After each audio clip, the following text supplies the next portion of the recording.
Iya, baik kita lanjutkan ini sekarang bab satu si Astri Wasna. Astri Wasna, sebelum dimulai saya bacakan dulu ya panduannya. Bab satu berisi bab 1.1 adalah latar belakang. Ya, kita lihat di sini latar belakang pemilihan judul. Latar belakang menjelaskan apa, mengapa, dan pentingnya penelitian yang telah dilakukan. Jadi apa, mengapa, nah, ini yang sering kalian lupa. Mengapa dan pentingnya penelitian. Jadi di sini dicantumkan masalah atau fakta yang terjadi secara empiris. Berarti harus kau ceritakan fakta apa yang terjadi, ya, fakta yang terjadi di perusahaan tempat penelitian. Nah, jangan buat secara umum. Tuliskan apa faktanya di situ. Dan dilanjutkan dengan penjelasan kondisi ideal seharusnya. Nah, ya, dan disampaikan peranan hasil TA dalam menyelesaikan masalah tersebut. Nah, ya. Oke, sekarang bab 1.2 isinya rumusan masalah. Rumusan masalah adalah pernyataan atau pertanyaan yang yaitu tentang permasalahan yang teridentifikasi terdapat pada latar belakang. Nah, kita lihat lagi bab 1.3 batasan masalah. Nah, ini jangan lupa kalian. Ada di sini batasan masalah, yaitu permasalahan yang telah dirumuskan bisa jadi tidak semua dicoba dipecahkan dalam suatu tugas akhir, sehingga diperlukan atasan masalah batasan. Ini maksudnya batasan, membatasi ruang lingkup permasalahan yang dicoba dipecahkan. Tujuan dalam laporan tugas akhir berisi hal-hal yang ingin dicapai dalam pembuatan tugas akhir. Tujuan tugas akhir berhubungan erat dengan simpulan. Secara sederhana dapat dikatakan bahwa simpulan merupakan jawaban dari tujuan pembuatan tugas akhir. Manfaat 1.5 memuat uraian mengenai manfaat hasil pembuatan tugas akhir yang dilakukan bagi berbagai pihak. Misalnya, bagi penulis, bagi perusahaan, atau bagi masyarakat luas atau polmed. Baru bab 1.6 judulnya adalah sistematika laporan. Ini menggambarkan secara singkat organisasi penulisan laporan TA. Nah, itulah yang kau ikuti ya. Nah, sekarang kita lihat TA si Astri ini. Setiap perusahaan atau instansi yang didirikan pasti ingin mencapai tujuan yang telah ditetapkan.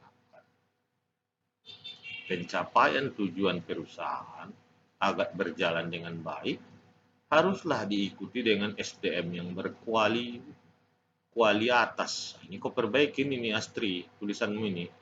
Nah, SDM berfungsi sebagai pelaksana, perencana, pengendali kegiatan dilakukan oleh perusahaan. Baik buruknya kualitas SDM yang ada dalam perusahaan mungkin menjadi tolak ukur untuk mencapai tujuan perusahaan tersebut. Nah, kita lanjutkan lagi. Keberhasilan berbagai aktivitas dalam mencapai tujuan bukan hanya tergantung pada keunggulan teknologi, dana operasi, sarana prasarana, melainkan juga sumber daya manusia. Faktor SDM merupakan elemen penting yang harus diperhatikan oleh perusahaan atau instansi. Jadi, manusia dapat dipandang sebagai faktor penentu karena di tangan manusialah segala inovasi akan direalisasikan dalam upaya mewujudkan tujuan perusahaan atau instansi. SDM mempunyai peranan penting dalam aktivitas perusahaan karena kemajuan dan keberhasilan perusahaan tidak lepas dari peran dan kemampuan SDM. Ini kau ganti nih. Untuk ini nggak boleh kau jadikan subjek. Ya, ini salah ini. Tidak boleh ini untuk karya ilmiah seperti ini. Diawali kalimat untuk mendapatkan. Jadi cukup kau balik aja. Apanya intinya? Ini ya subjeknya nih. SDM. SDM yang berkualitas seperti yang diharapkan perusahaan. Itu ya. Jangan biasakan memakai kata-kata seperti ini di awal kalimat. Salah itu untuk karya ilmiah. Kalau untuk penulisan populer boleh-boleh saja ya. Oke, kita lanjutkan. Nah, maka setiap karyawan diharapkan memiliki motivasi kerja yang tinggi sehingga dapat meningkatkan produktivitas kerja yang tinggi pula.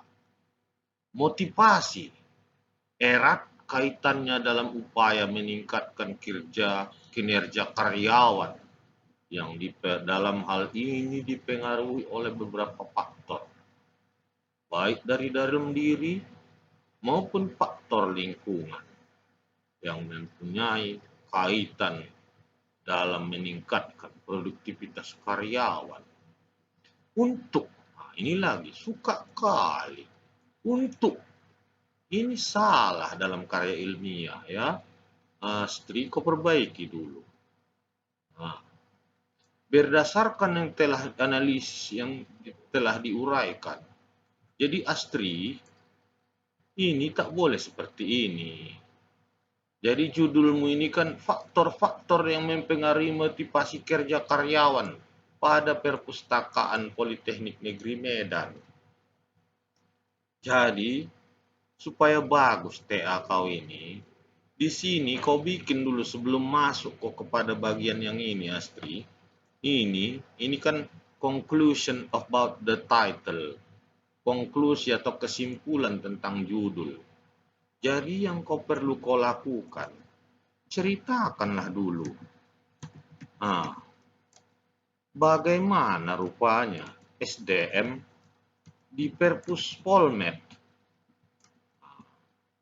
Maksudnya kan tadi ini kan ada katanya di sini, di panduan ini. Bab 1.1 itu apa mengapa? Apa mengapa? Tapi udah kau ceritakan apa mengapanya. Tetapi fakta empiris tak ada kau jelaskan. Di situ kan diharuskan kita. Jadi kau ceritakanlah di sini mengenai keadaan SDM itu. Keadaan SDM di perpustakaan itu. Perpus, Polmed. Ya kan? Nah, setelah kau ceritakan keadaan SDM, baru kau lihat teori. Apa tadi faktor-faktornya? Yang mempengaruhi motivasi kerja. Faktor-faktor motivasi. Nah, baru ceritakan faktor-faktor itu dengan membandingkan atau melihat keadaan SDM versus Polmed. Nah, itu baru betul. Jadi ada bukti empiris. Jadi bukan hanya menghayal. Supaya bisa juga kau dikirim nanti ini TA kau ini ikut hakim. Hibah karya ilmiah mahasiswa. Kalau hanya begini, ini model lama TA kayak gini. Cerita secara umum ini itu. Sekarang ini orang tak boleh hanya banyak cakap. Harus ada bukti. Ya Astri, kau paham itu ya? Nah, kau perbaiki itu dulu. Baru kita lihat dulu ini, apa rumusan masalahmu. Faktor-faktor apa sajakah? Nah, ini pun apa sajakah? Tak boleh nih Astri. Ini bahasa sehari-hari. Nah, buang saja ini. Tak perlu apa sajakah? Nah, rumusan masalah. Faktor-faktor apa yang mempengaruhi motivasi kerja karyawan? Ah, ya kan? Nah, ada juga saran saya, perpustakaan Polmed ini kan orang ini PNS ini, ya, barangkali ya PNS. Tapi lebih bagus kau bikin pegawai. Kalau karyawan itu cenderung kepada pengertian umumnya ya, cenderung kepada perusahaan swasta seperti itu. Jadi kau bikin di sini motivasi kerja pegawai, perpustakaan, jangan lagi ada kata pada. Nah, buang saja. Pegawai perpustakaan Polmed. Nah, itu ya. Tujuan. Faktor-faktor yang mempengaruhi motivasi kerja pegawai perpus Polmed. Manfaat. Manfaat tadi isinya, kalau menurut panduan, berisi tentang manfaat penulisan tugas akhir ini. Pertama tentunya bagi kau sendiri sebagai penulis, kedua sebagai perusahaan tempat kau meneliti, ataupun masyarakat luas, dan yang terakhir tentunya bagi Polmed. Nah, itu yang kau ceritakan, jangan kau ceritakan di sini. Nah, ini semua ini yang kau buat manfaatnya ini hanya untuk dirimu sendiri. Nah, tadi kan dikatakan manfaat itu, Astri, ada 3. Pertama sendiri, mahasiswa. Kedua, perusahaan. Baru ketiga, Polmed. Nah, ya, baru sistematika. Kau masuk ke 1.5. Kok 1.5 sistematika? 1.6 itu. Oh, yang nggak ada kau di sini, Astri. Aduh, lupa saya tadi. 1.2, rumusan masalah. Nah, di sini harus kau buat lagi, Astri. Nah, 1.3. 1.3 adalah batasan. Batasan masalah. Berarti batasannya yaitu hanya meneliti faktor-faktor mempengaruhi motivasi kerja dan hanya pada pegawai perpustakaan Polmed. Itu saja. Berarti 1.3 batasan, 1.4 tujuan, 1.5 manfaat, 1.6 sistematika. Nah, ya. Itu sajalah dulu. Kau perbaiki dulu. Nanti kirim lagi sekalian sama bab 2-nya ya. Mudah-mudahan apa yang saya sampaikan bermanfaat. Terima kasih.